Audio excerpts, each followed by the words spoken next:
Praise the lord children. అందరూ Christmas new year బాగా celebrate చేసుకున్నారు కదా.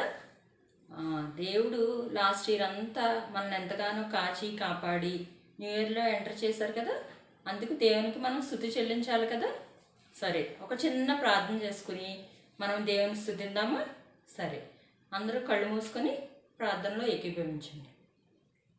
దయగల ప్రభా, కృపగల తండ్రి, మమ్మల్ని ఇంతవరకు కాచి కాపాడి లాస్ట్ ఇయర్ అంతా కూడా ప్రభా మీరు ఎక్కల చాటున భద్రపరిచి నూతన సంవత్సరంలో ప్రభా ప్రవేశపెట్టి ఇదేనో ఈ విధంగా ప్రభా ప్రార్థించడానికి మీరు ఇచ్చిన కృపను బట్టి ప్రభా మీకే లెక్కలేని స్తుతులు స్తోత్రములు చెల్లించుకుంటున్నాం నాయన తండ్రి. ప్రభా ఎంతోమంది ప్రభా ఈ దినాన్ని చూడలేకపోయే ప్రభా, కానీ మీరు మాపై చూపిన కృపను బట్టి ప్రభా మరి ఒకసారి మీకే వేలాది స్తుతులు చెల్లించుకుంటున్నాం నాయన తండ్రి. ఇప్పుడు ఈ కార్యక్రమాన్ని స్టార్ట్ చేయించి ఉండగా ప్రభా ఈ ప్రోగ్రాంలో పార్టిసిపేట్ చేస్తున్న ప్రతి ఒక్క బిడ్డని ప్రభా మీరే దీవించండి, ఆశీర్వదించండి నాయన. అనేక టాలెంట్స్ ద్వారా ప్రభా బిడ్డలు ప్రభా మిమ్మల్ని స్తుతిస్తున్నారు నాయన. దాన్ని బట్టి ఆ బిడ్డలకు రావాల్సిన దీవెనలు వారిపై ఉంచమని అడుగుతున్నాం తండ్రి. అలాగే మెసేజ్ ఇస్తున్న బిడ్డని ప్రభా మీ చేతులకు అప్పగించుకుంటున్నాం నాయన. ఆ బిడ్డని ప్రభా మీ పరిశుద్ధాత్మతో నింపమని అడుగుతున్నాం తండ్రి. ఆ వాక్యం విన్న ప్రతి ఒక్క బిడ్డ కూడా ప్రభా మీ మార్గం వైపు నడిచి మీ చిత్తానుసారంగా జీవించే భాగ్యాన్ని బిడ్డలకు దయచేయమని అడుగుతున్నాం నాయన. అలాగే ప్రభా సండే స్కూల్లో ఉన్న టీచర్స్ని, స్టూడెంట్స్ని, ఇంకా ప్రతి ఒక్క కుటుంబాన్ని కూడా ప్రభా మీ చేతులకు అప్పగించుకుంటున్నాం నాయన. కోవిడ్ వలన ప్రభా అనేక మంది బాధపడుచుంటుండగా ప్రభా మీ చిత్తం అయితే ప్రభా ప్రతి ఒక్క బిడ్డకి ప్రభా స్వస్థత దయచేసి నాయన మీ సన్నిధి చేరుకొని ప్రభా మిమ్మల్ని స్తుతించుకొని ఆరాధించే భాగ్యాన్ని దయచేయమని అడుగుతున్నాం. ఈ కోవిడ్ వలన ప్రభా మేము ప్రభా సండే స్కూల్ జరపలేకపోయినప్పటికీ కూడా ప్రభా ఈ యొక్క యూట్యూబ్ ఛానల్ ద్వారా ప్రభా మిమ్మల్ని స్తుతించడానికి మీరు ఇచ్చిన అవకాశాన్ని బట్టి మీకే లెక్కలేని స్తుతులు స్తోత్రములు చెల్లించుకుంటున్నాం నాయన. మీ చిత్తమైతే ప్రభా ఈ కోవిడ్ వైరస్ త్వరగా అంతమై ప్రభా మేమందరము కలిసి మీ మందిరంకి వెళ్ళి సండే స్కూల్ జరుపుకొని మేము స్తుతించే పర్యంతము మీ కాపుదల మీ భద్రత మా అందరిపై ఉంచమని త్వరలో రానైన యేసయ్య నామమున వేడుకొంచున్నాం తండ్రి, ఆమేన్. స్తోత్రం చెల్లింతుము, స్తుతి స్తోత్రం చెల్లింతుము, యేసునాథుని మేలులు తలచి స్తోత్రం చెల్లింతుము, స్తుతి స్తోత్రం చెల్లింతుము. దివార రాత్రములో కంటి పాపవలే కాచి, దివార రాత్రములో కంటి పాపవలే కాచి, దయగల హస్తముతో బ్రోచి నడిపితివి, దయగల హస్తముతో బ్రోచి నడిపితివి. గాఢాంధకార్యములో కన్నిటిలో ఎలలో, గాఢాంధకార్యములో కన్నిటిలో ఎలలో కృషించిపోనియక కృపతో బలపరచితివి, కృషించిపోనియక కృపతో బలపరచితివి. స్తోత్రం చెల్లింతుము, స్తుతి స్తోత్రం చెల్లింతుము. సజీవయాగముగా మన శరీరము సమర్పించి, సజీవయాగముగా మన శరీరము సమర్పించి, సంపూర్ణ శుద్ధి నుందా శుద్ధాత్మతో నొసగితివి, సంపూర్ణ శుద్ధి నుందా శుద్ధాత్మను నొసగితివి. సియోను మార్గములో పలు శోధనలో రాగా, సియోను మార్గములో పలు శోధనలో రాగా, సతాన్ని జయించుటకు విశ్వాసము నిశ్చితివి, సతాన్ని జయించుటకు విశ్వాసము నిచ్చితివి. స్తోత్రం చెల్లింతుము, స్తుతి స్తోత్రం చెల్లింతుము. సిలువను మోసుకొని సువార్తను చేపాటి, సిలువను మోసుకొని సువార్తను చేపాటి.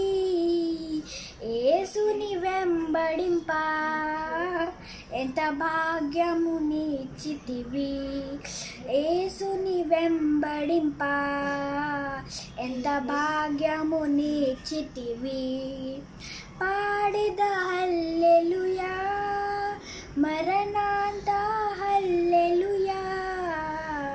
పాడెద హల్లెలూయా, మరణాంత హల్లెలూయా.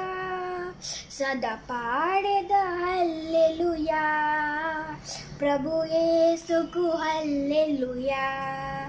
సదా పాడెద హల్లెలూయా, ప్రభు యేసుకు హల్లెలూయా. స్తోత్రం చెల్లింతుము, స్తుతి స్తోత్రం చెల్లింతుము. Thank you. This is Naomi. Praise the Lord, my name is Rimpo. Donga sata chenta kochi చెవులో ఒక కథ చెప్పును. దొంగ సదా చెంతకొచ్చి చెవులో ఒక కథ చెప్పును. వినద్దు వినద్దు ఎదిరించు, వినద్దు వినద్దు ఎదిరించు. వాణి కథ మన కసలొద్దు, వాణి కథ మన కసలొద్దు. దొంగ సదా చెంతకొచ్చి కంటికొక వింత చూపును. దొంగ సదా చెంతకొచ్చి కంటికొక వింత చూపును.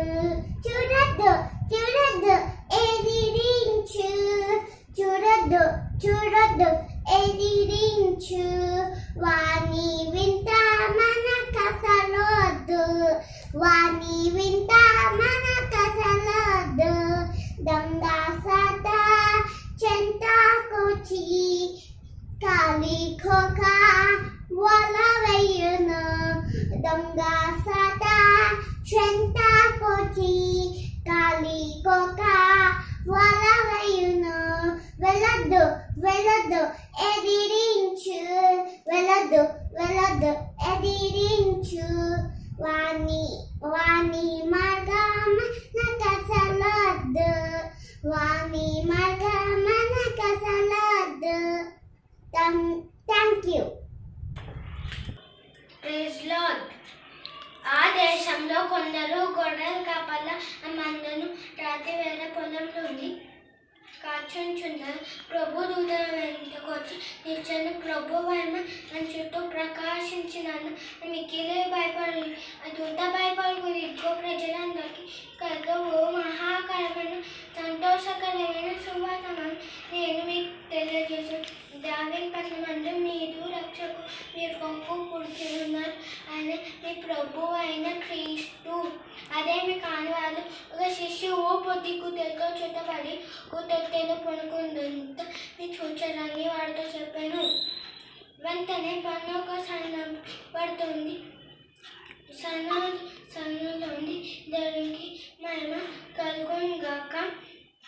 స్తోత్రము చెల్లించును. Thank you.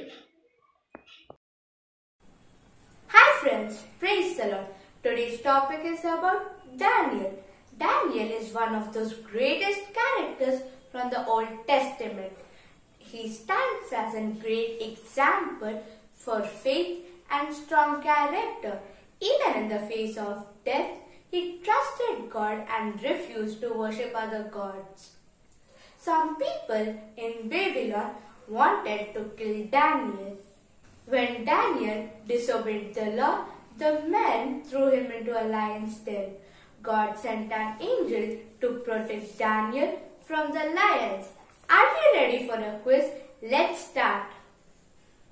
First question, what was the reason that Daniel was thrown into the lion's den? Your time starts now.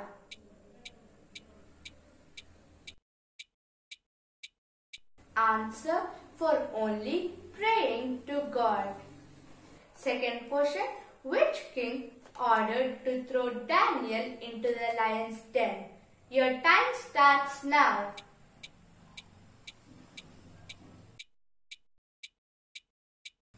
Answer, Darius. Third question, what did the king do that night? Your time starts now.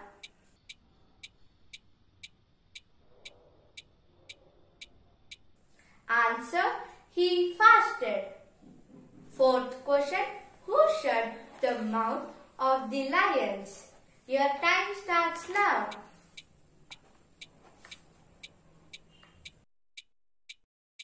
Answer, an angel from God. Fifth question, why was Daniel not hurt? Your time starts now.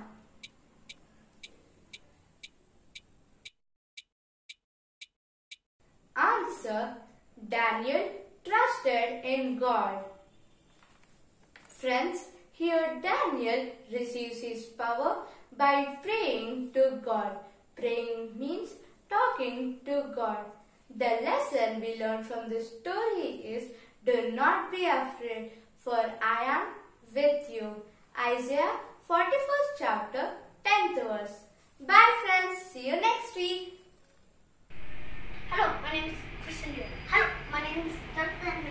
హీరోవా యేసుని నువ్వు నమ్మవా నమ్ముతే నువ్వు హీరోవి నమ్మకపోతే జీరోవి ఇచ్చుకుపోతా ఇచ్చుకోచా ఇయ్యో Jio కూర్చోలా ఇయ్యో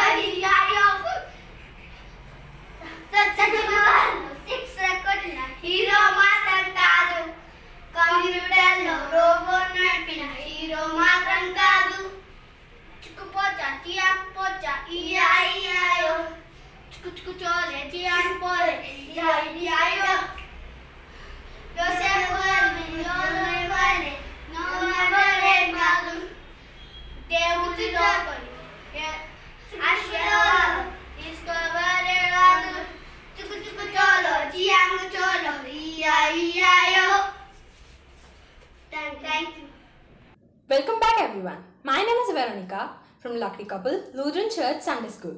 Today we are back with another Bible character. This time it is Rebecca. Let's get started. Hi Rebecca, thank you for joining us today. Hello Veronica, the Lord be with you. First question, what is the meaning of Rebecca? Oh, that is an easy first one. Rebecca means servant of God in Hebrew. Rebecca, can you tell us about yourself? I was born in the city of Padanaram, which is in Mesopotamia. My father's name is Bethuel and I have a brother Laban. We are Arameans and worship Jehovah God. That is good to know. What is your routine every day? I was raised to work hard. We have many servants, but still, every evening I would hoist a vessel onto my shoulder and head off to the spring to fetch water for my family. It seems that you are very industrious. Tell us your encounter with Abraham's servant Eliezer. One evening, after I filled my jar, on my way back home, I saw an elderly man stopped me and asked for a little sip of water. I saw the man was tired and understood that the man travelled far. So I quickly swung my water jar from my shoulder and let the man drink it. That was a generous gesture. What happened after that? I saw his camels were also thirsty. Told him that I will draw water for his camels until they are done drinking. How did you do that? The man has 10 camels. All the camels were thirsty. I ran back and forth to fetch the water and gave the water until they were satisfied. It was hours of hard work, but I was willing and eager to help him. What was your response when your father asked for your willingness to go with Abraham's servant Eliezer? It was a tough decision, but I was happy to be the part of God's promise to Abraham. So I was willing to go with him to be the wife of Isaac. That was a brave decision. How was your journey to Israel? It was a long journey. Israel is almost 500 miles from my place. We traveled almost 3 weeks riding the camels. We used to have campfire every day, and Eliezer used to tell stories about Abraham's family and God's promise. It was delightful to talk to you, Rebecca. Thank you for sharing your experience with us.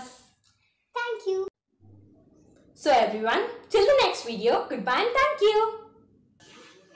నాడు వచ్చినట్లు కాదు నేడు వచ్చుట తేరి చూడరాదు క్రీస్తునింకా జొత్తు మేచట నాడు వచ్చినట్లు కాదు నేడు వచ్చుట తేరి చూడరాదు క్రీస్తునింకా జొత్తు మేచట మొదట గొర్రె పిల్ల రీతి నొదిగి వచ్చేగా ఇప్పుడు కొదమ సింహమయ్య మనకు గుండె దిగులుగా మొదట గొర్రె పిల్ల రీతి నొదిగి వచ్చేగా ఇప్పుడు కొదమ సింహమయ్య మనకు గుండె దిగులుగా నాడు వచ్చినట్లు కాదు నేడు వచ్చుట తేరి చూడరాదు క్రీస్తునింకా జొత్తు మేచట వీధుల బోధించు వారి వినకపోతిమి ఇప్పుడు బాధ పొంది నరకాగ్నిలో బడబాలైతిమి వీధుల బోధించు వారి వినకపోతిమి ఇప్పుడు బాధ పొంది నరకాగ్నిలో బడబాలైతిమి నాడు వచ్చినట్లు కాదు నేడు వచ్చుట తేరి చూడరాదు క్రీస్తునింకా జొత్తు మేచట. My name is Dhwani. I am from junior class, Lutheran Church, Lakdi Kapul. Today I am going to speak about the biblical character known as Deborah. Praise the Lord. My name is Deborah.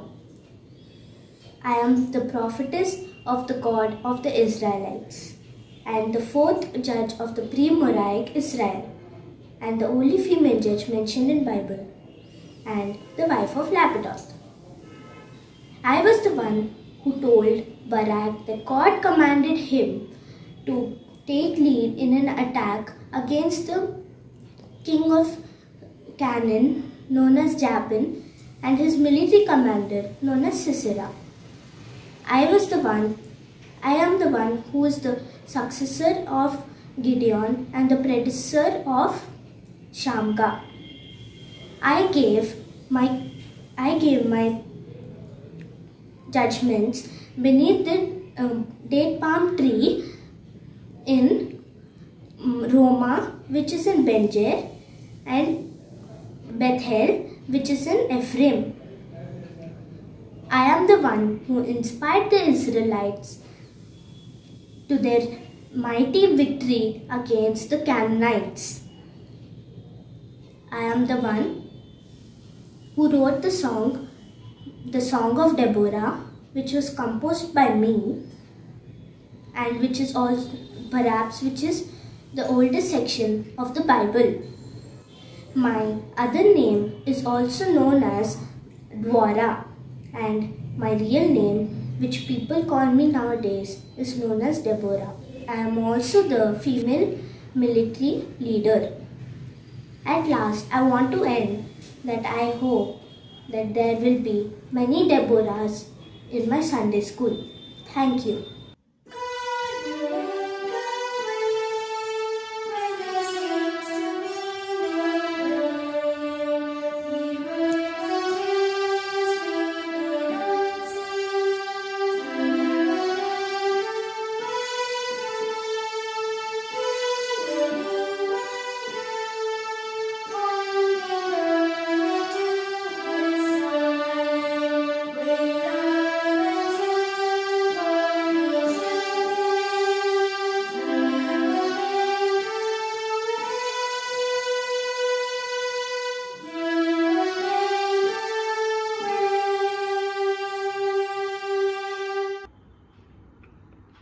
Hi children, ఇప్పటి వరకు praise and worship చేసుకున్నాం కదా. ఇప్పుడు కొంచెం సేపు దేవుని వాక్యాన్ని ధ్యానించుకుందాం.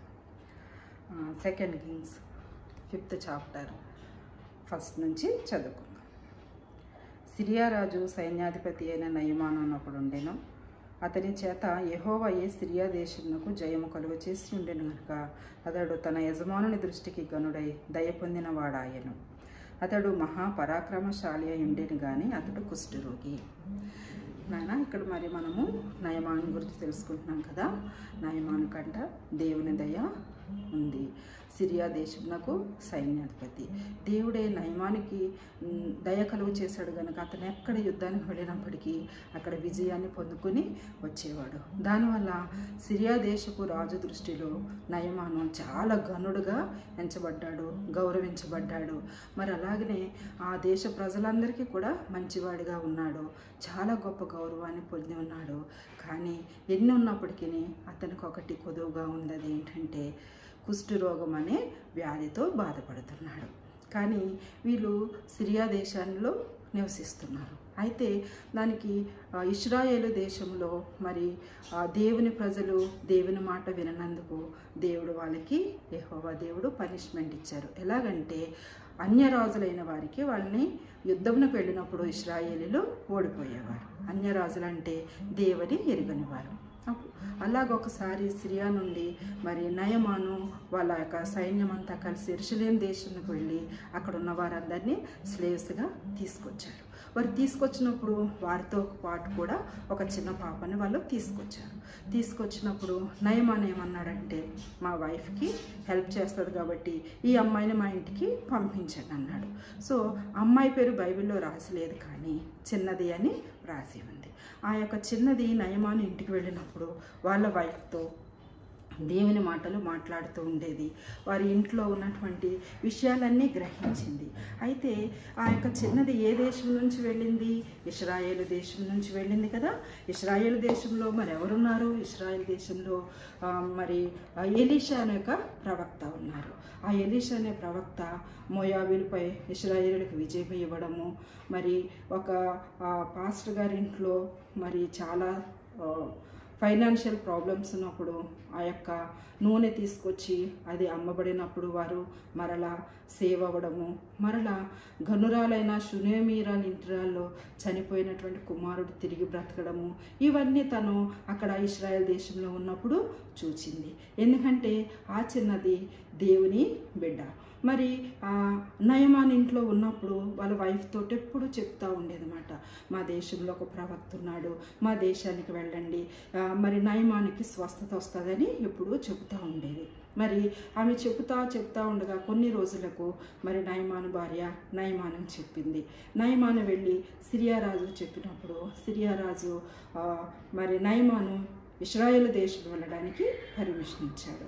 మరి ఈ యొక్క చిన్నమ్మాయి వారి ఇంట్లో స్లేవ్గా వెళ్ళినప్పటికీ కూడా మరి మమ్మీ డాడీని వదిలి వచ్చాను, మా దేశాన్ని వదిలి వచ్చాను, ఇక్కడ పనిపిల్లగా ఉన్నానని ఏమాత్రము బాధపడలేదు. కానీ అక్కడున్న పరిస్థితులన్నీ గ్రహించుకొని మరి అక్కడ దేవుని సువార్తను ఆ పాప చేపడుతూ ఉందన్నమాట. ఎందుకంటే అక్కడ దేవుని గురించి వరకు చెప్తూ ఉంది. దేవుడు ఆ బిడ్డతో ఉన్నాడు కాబట్టి ఏమీ భయపడలేదు నాన్న. అప్పుడు నయమాన్ ఏం చేశాడంటే ఇశ్రాయేలు దేశానికి తన సైన్యాన్ని తీసుకొని మరి ఎలీషా యొద్దకు బయలుదేరి రథం మీద వెళ్ళాడు. వెళ్ళినప్పుడు అనుకుంటున్నాడు, నేను చాలా ఘనుణ్ణి కదా, గౌరవం పొందినవాడిని కదా, యుద్ధాల్లో విజయాన్ని పొందుకున్నాను కదా, రాజు నన్ను చాలా హెచ్చించాడు కదా, మరి ప్రజలందరిలో నాకు గొప్ప కీర్తి ఉంది కదా, మరి ఎలీషా నాకు ఎదురొస్తాడేమో అనుకుంటూ వెళ్ళాడు. కానీ ఎలీషా గారు బయటికి రాలేదు. ఎలీషా గారి దగ్గరికి వెళ్ళినప్పుడు మరి వచ్చినది ఎవరని తెలుసుకున్నప్పుడు ఎలీషా గారు ఏమన్నారంటే, నయమాను నువ్వు వెళ్ళి యోర్దాను నదిలో 7 సార్లు మునగమని చెప్పారు. చెప్పగానే నయమానికి ఏమొచ్చింది, చాలా కోపం వచ్చింది. ఎందుకంటే నేను గొప్పవాణ్ణి కదా, నన్ను మర్యాద చేయలేదే అనే కోపం ఒక ప్రక్క, మా దేశంలో నదులు లేవా, ఇక్కడికి వచ్చి యెరూషలేము దేశం వచ్చి యోర్దాను నదిలో నేను మునగాల అని చెప్పి చాలా కోపంతో వెంటనే తన రథాలను వెనక్కి తిప్పి మరలా తన దేశము వెళ్ళిపోవడం ప్రారంభించాడు. అప్పుడు ఒక సేవకుడు ఏమన్నాడంటే, నయమాను దగ్గర ఉన్న సేవకుడు, అయ్యా మరి ఇంతకైనా కష్టమైన పని చెప్పారనుకో, అప్పుడు నువ్వు చేస్తావు కదా, చేయడానికే కదా ఇక్కడికి వచ్చావు, కనుక ఆ యొక్క యోర్దాను నదిలో మునగడము చాలా తేలిక, ఒక్కసారి వెళ్ళి మునిగితే సరిపోతుంది కదా, కష్టమైన పని చెప్పినా చేస్తావు కదా, మరి తేలికైనా చెప్తే నువ్వెందుకు చేయవన్నప్పుడు వెంటనే నయమాను గ్రహించుకున్నాడు. సరే వెళదామని మరలా వెనక్కి వచ్చి యోర్దాను నదిలో మరి ఎలీషా గారు చెప్పినట్లు 7 టైమ్స్ మునిగి లేచాడనమాట. 7 టైమ్స్ మునిగి లేచినప్పుడు 7th టైం ఏమైందంటే తన దేహం మీద ఉన్న కుష్ఠరోగం అంతా వెళ్ళిపోయింది. తన దేహం ఎలాగైపోయిందంటే చిన్నపిల్లల శరీరంలాగా అయిపోయిందని వాక్యంలో వ్రాయబడి ఉంది. చాలా సంతోషించాడు, ఎందుకంటే ఆ కుష్ఠరోగం పోవడానికి ఎన్నో చేశాడు నయమాను, కానీ ఎక్కడా కూడా అతనికి స్వస్థత రాలేదు. ఎంతో పేరు ప్రఖ్యాతులు ఉన్నాయి, కానీ అతని శరీరంలో ఏం లేదు, స్వస్థత లేదు. కానీ ఆ యొక్క స్లేవుగా వెళ్ళినటువంటి ఆ చిన్నది వారి ఇంటిలోకి వెళ్ళి దేవుని గురించి చెప్పి మరి నయమాను స్వస్థత కావడానికి కారణమయ్యిందన్నమాట. అక్కడ ఆ చిన్నమ్మ ఎవరు, చాలా చిన్నది, తన దేవుని గురించి అక్కడ సాక్ష్యము చెప్పింది. అప్పుడు నయమాను దేవునామను బట్టి స్వస్థత పొంది ఎలీషా యొద్దకు వెళ్ళినప్పుడు ఏమని అడుగుతాడంటే, మరి నేను మరి అనేక విగ్రహాలను మొక్కాను, వారి గుడిలోకి వెళ్ళి నేను మొక్కాను, మరి నాకు పాపక్షమాపణ దొరుకుతుందని అడిగినప్పుడు ఎలీషా గారు ఏమన్నారంటే, నెమ్మది కలిగి పొమ్మని చెప్పారు. అంటే దేవుని దృష్టిలో నయమానికి క్షమాపణ దొరికింది, స్వస్థత వచ్చింది. అది ఎవరి ద్వారా అంటే ఒక చిన్న పాప ద్వారా. మరి ఇదిగో నేను మీకు చూపిస్తున్నాను. యోర్దాను నదిలో చూడండి ఎట్లా స్నానం చేస్తున్నారు. 7 టైమ్స్ మునిగినప్పుడు ఆయన చూసారా, ఆయన స్కిన్ బాడీ అంతా శరీరం అంతా ఎంత చక్కగా అయిపోయింది. శరీరం మీద ఇంకా కుష్ఠరోగం అనేటువంటి ఆ వ్యాధి ఏది కూడా లేదు. సంపూర్ణ స్వస్థత పొంది సంతోషంతో తిరిగి తన దేశానికి తిరిగి వెళ్ళాడు. మరి అలాగే ఇంకొక చిన్న అమ్మాయి గురించి చెప్పుకున్నాము. మరి పత్రిక పాఠము అపోస్తుల కార్యము 12వ అధ్యాయంలో మరి హేరోదు మరి పేతురు యేసుక్రీస్తు గురించి చెప్తున్నారని హేరోదు సైన్యం ఏం చేసిందంటే పేతుర్ని జైల్లో వేసేశారు. వేసినప్పుడు ఆ జైల్లో వేసినప్పుడు సంఘమంతా చాలా ఆసక్తితో ఇంట్లోకి చేరి మరి ప్రభువా పేతుర్ని విడిపించవా, పేతురికి ఏ అపాయం రాకుండా కాపాడవా అని వాళ్ళు ఎంతో అత్యాసక్తితో ప్రార్థన చేస్తున్నారు. అది ఎక్కడ ఉన్నదంటే 12వ అధ్యాయంలో రాయబడి ఉంది. అప్పుడు మరి పేతురు అక్కడ రాత్రి పడుకున్నప్పుడు ఒక దేవదూత వచ్చి పేతుర్ని తట్టి లేపి బయటకు తీసుకుని వచ్చింది.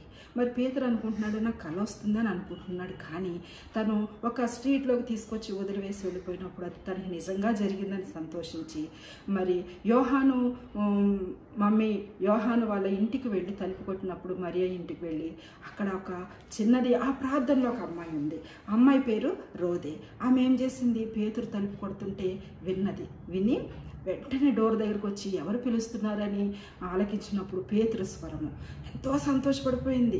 దేవుడు మా ప్రార్థనకి ప్రతిఫలం ఇచ్చారని వెంటనే లోపల పరిగెట్టుకెళ్ళి అందరితో చెప్తుంది, పేతురు వచ్చాడంటే వాళ్ళు ఎవరు చిన్నదాని మాట వినలేదు. అది ఎలా జరుగుతుంది, పేతురు జైల్లో ఉన్నాడు కదా అని వాళ్ళు అనుకుంటున్నారు. కానీ ఈ రోదే అనే చిన్నది లేదు పేతురు వచ్చాడు, మీరు రండి అన్నప్పుడు వాళ్ళు వచ్చి మరి డోర్ తీసినప్పుడు డోర్ దగ్గర ఎవరున్నారు, పేతురు ఉన్నారు. వెంటనే పేతురుని లోపలికి తీసుకుని వెళ్ళి మళ్ళీ తలుపు వేసినప్పుడు పేతురు వారితో మాట్లాడి దేవదూత తరగా చేసింది ఆశ్చర్యకార్యాన్ని వివరించి మరి అక్కడి నుండి మరొక చోటకు వెళ్ళిపోయారని ఉంది. అక్కడ సంఘమంతా ప్రార్థిస్తున్నా కానీ విశ్వాసంతో కనిపెట్టుకుని ఉన్నది ఎవరంటే రోదే అనే చిన్నది. మరి ఇక్కడ మనము పాత నిబంధనలో కూడా చూసాం కదా నాయన, ఆ రాజుకి, ఆ సైన్యాధిపతికి చెప్పగలిగినటువంటి ధైర్యము ఎక్కడి నుంచి వచ్చిందంటే దేవుని వాక్యాన్ని వినడం ద్వారా వచ్చింది. మరి ఇదిగో చూడండి, పేతురుని జైల్లో పెట్టారు, సంఖ్యలు వేసేసారు, రాత్రి అయ్యింది. మరి మధ్యరాత్రిలో దేవత తీసుకొచ్చి వదిలిపెట్టినప్పుడు ఇదిగో ఇక్కడికి వచ్చి తలుపు కొడుతున్నాడు. ఈ తలుపు కొడుతున్నప్పుడు రోదే అనే పాప పేతురు స్వరము విన్నది. లోపలికి వెళ్ళి చెప్పగానే మరి వాళ్ళందరూ వచ్చి లోపలికి తీసుకెళ్ళి దేవుని నామాన్ని బట్టి వాళ్ళు చాలా సంతోషించారు. ఇక్కడ కూడా ఎవరినైనా ఒక చిన్న పాప దేవుని గురించి చెప్తుంది. మరి మీరందరూ చిన్నపిల్లలు కదా, మీరంటే దేవునికి చాలా ఇష్టము. మరి పిల్లలిద్దరూ దేవుని నామాన్ని స్తుతించారు కదా, కీర్తించారు కదా. మరి మనం ఒక చిన్న పాట పాడుకుందాం ఈ సందర్భంలో. నాతో కలిసి పాడతారా మీరందరూ? ఓకేనా? పాడుకుందాం. నాలాంటి చిన్నలంటే యేసయ్యకిష్టం, మాలాంటి వారిదే పరలోక రాజ్యం. నాలాంటి చిన్నలను యేసయ్య ఎత్తుకొని ముద్దాడి ముచ్చటించి దీవించెను. నాలాంటి చిన్నలను యేసయ్య ఎత్తుకొని ముద్దాడి ముచ్చటించి దీవించెను.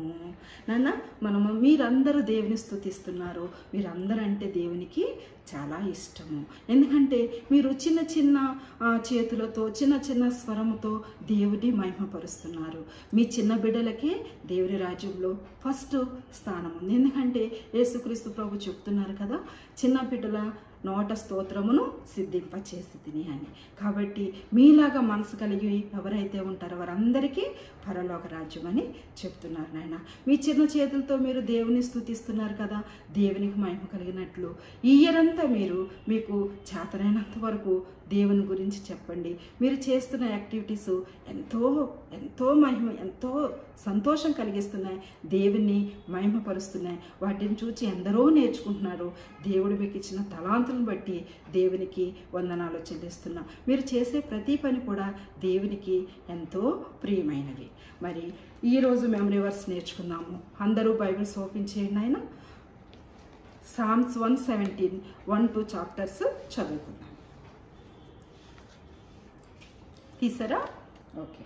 యెహోవా కృప మన ఎడల హెచ్చుగా ఉన్నది, ఆయన విశ్వాస్యత నిరంతరము నిలుచును. కాబట్టి సమస్త అన్యజనులారా యెహోవాను స్తుతించుడి, సర్వజనములారా ఆయనను కొనియాడుడి, యెహోవాను స్తుతించుడి. సర్వజనుల మధ్య, అన్యజనుల మధ్య దేవుని సువార్తని ప్రకటించడానికి మనం ఎప్పుడూ సిద్ధపడి ఉండాలని ఆ దేవుని కోరి ప్రార్థిస్తున్నాను.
The lord children.